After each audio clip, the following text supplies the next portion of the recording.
आज आप लोगों की मौजूदगी देखकर, इतनी बड़ी तादाद में आपकी उपस्थिति देखकर यह सुनिश्चित हो गया है कि आदरणीय साहू जी महाराज जी छत्रपति जी की जीत भारी मतों से इस क्षेत्र से होने वाली है, कोई हरा नहीं सकता।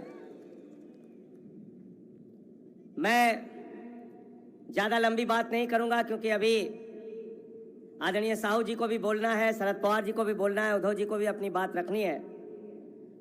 मैं दिल्ली से चल के आपके बीच में ये कहने के लिए आया हूं, हमारे प्रमुख, हमारे मुखिया अरविंद केजरीवाल जी को इस सरकार ने जेल में डाल दिया।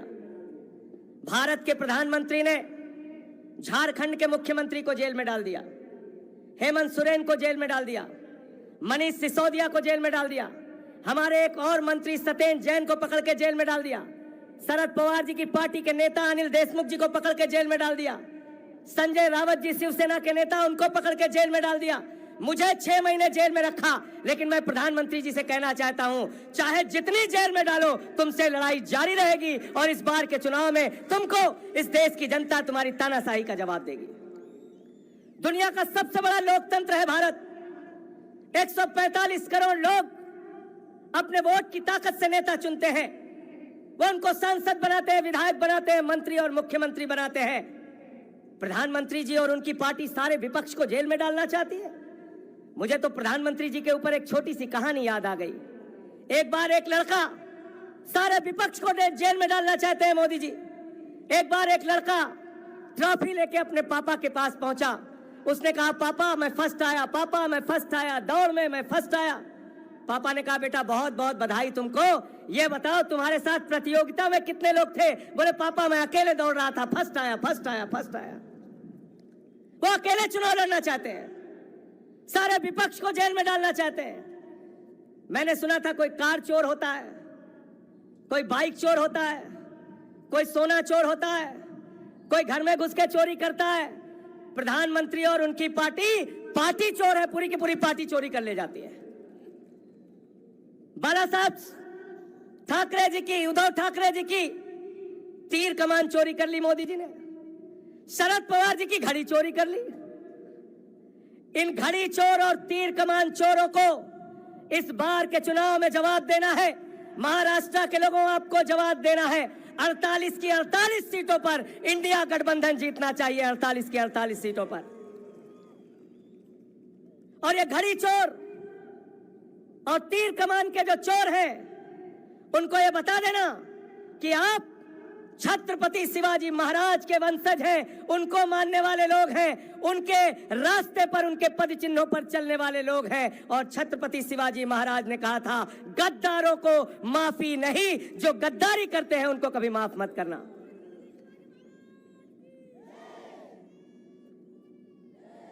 गद्दारों को जवाब देने के लिए तैयार है आप?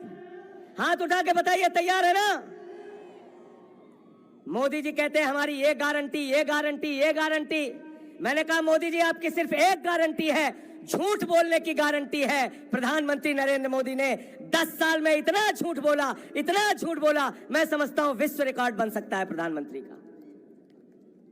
और मोदी जी के बारे में तो मैं कहता हूं, प्रधानमंत्री को कोई बात मालूम हो ना मालूम हो, लेकिन गंजे को भी कंघी बेच सकते हैं। भारत के प्रधानमंत्री गंजे को भी कंघी बेच सकते हैं। इतना झूठ, कहने लगे 2 करोड़ नौकरी हर साल देंगे, किसानों की आमदनी 2 गुना करेंगे, इतना काला धन लाएंगे कि 15 लाख हर खाते में जमा हो जाएगा। किसान जब काले कानून के खिलाफ दिल्ली में पहुंचा तो उसके सामने कीलें गाड़ दी गई, किसानों को लाठियों से पिटवाया गया। 750 किसानों ने अपनी शहादत दी। मैं महाराष्ट्र के लोगों आपसे कहने के लिए आया हूं, जिन्होंने 750 किसानों की जिंदगियां ली, उनकी चुनाव में जमानतें जब्त कराने का काम आपको करना है। प्रधानमंत्री जी कहते हैं 400 पार, 400 पार, 400 पार। यह फर्जी नारा है, यह जुमला है, याद रखना। प्रधानमंत्री ऐसे नारे कई राज्य में दे चुके हैं। बंगाल में गए, कहने लगे 200 पार, 200 पार, 200 पार, आई 73 सीट। झारखंड में गए, कहने लगे 65 पार, 65 पार, 65 पार, आई 23 सीट। मिजोरम में गए, कहने लगे 21 पार 21 पार 21 पार, आई 1 सीट। महाराष्ट्र में आए, कहने लगे 150 पार 150 पार 150 पार, आई 105 सीट। कर्नाटक में गए, कहने लगे 130 पार 130 पार 130 पार, आई 65 सीट। दिल्ली में आए, बोले 45 पार 45 पार 45 पार, आई 8 सीट। अब कह रहे हैं 400 पार 400 पार 400 पार, जनता कह रही है तड़ी पार तड़ी पार तड़ी पार। इनको तड़ी पार करना है ना? तैयार है ना आप लोग? तैयार है ना? तैयार है इनको तड़ी पार करना है ना? कैसे कैसे मंजर अभी आने लगे हैं, कैसे कैसे मंजर अभी आने लगे हैं, और गाते गाते लोग चिल्लाने लगे हैं, बदल डालो अब इस तालाब के पानी को, कमल के फूल तो मुरझाने लगे हैं, कमल के फूल तो मुरझाने लगे हैं। कितना घमंड हो गया मोदी जी को। गाना गा रहे हैं, कह रहे हैं जो राम को लाए हैं हम उनको लाएंगे। क्या प्रधानमंत्री मोदी राम को ला सकते हैं? क्या बताइए, क्या कोई इंसान भगवान को ला सकता है? तो राम जिनको लाए हैं, अब राम उनको विदा करेंगे। ये वक्त आ गया है। 300 से ज्यादा इंडिया गठबंधन की सीटें आने जा रही हैं। इंडिया गठबंधन की सरकार 4 जून को बनने जा रही है, और ये 400 पार का नारा फर्जी साबित होगा, मैं आपको यकीन के साथ कहना चाहता हूं। अंत में एक बात कह के अपनी बात को खत्म करूंगा। भारत दुनिया का सबसे बड़ा लोकतंत्र है, और दुनिया के सबसे बड़े लोकतंत्र के प्रधानमंत्री 10 साल के बाद आपसे वोट मांगने जाते हैं।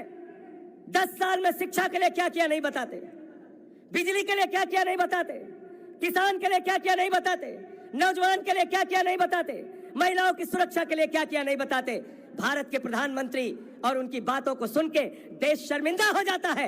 10 साल के बाद भी हिंदू मुसलमान हिंदू मुसलमान हिंदू मुसलमान इसके नाम पर वोट मांगते हैं। मैं मोदी जी से कहना चाहता हूं, मोदी जी अब आपका ये हिंदू मुसलमान वाला फार्मूला चलने वाला नहीं है। हमारे काम का हिसाब दो, जो वादे किए थे उसको तुमने क्यों नहीं पूरा किया, इसका हिसाब दो।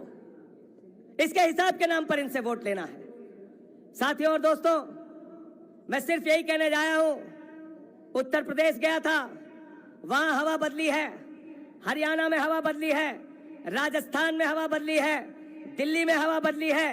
केजरीवाल जी को जेल में डाला है तो वहां लोग नारा लगा रहे हैं, जेल का जवाब वोट से देंगे, तानाशाही का जवाब वोट से देंगे, गुंडागर्दी का जवाब वोट से देंगे। और मैं छत्रपति शाहू जी महाराज की धरती पर खड़ा हूं। ये तो वो धरती है पूरे देश में आज अगर दलितों, पिछड़ों, शोषितों, वंचितों को अगर एक ही बात याद आती है, पहली रियासत थी ये रियासत जिसने आरक्षण की व्यवस्था को लागू करने का काम किया, गरीबों को, वंचितों को अधिकार देने का काम किया। मैं आपसे यही कहना चाहता हूं, ये बेईमान अगर दोबारा आ गए तो ये आरक्षण खत्म करेंगे, संविधान खत्म करेंगे, आपके वोट की ताकत खत्म करेंगे।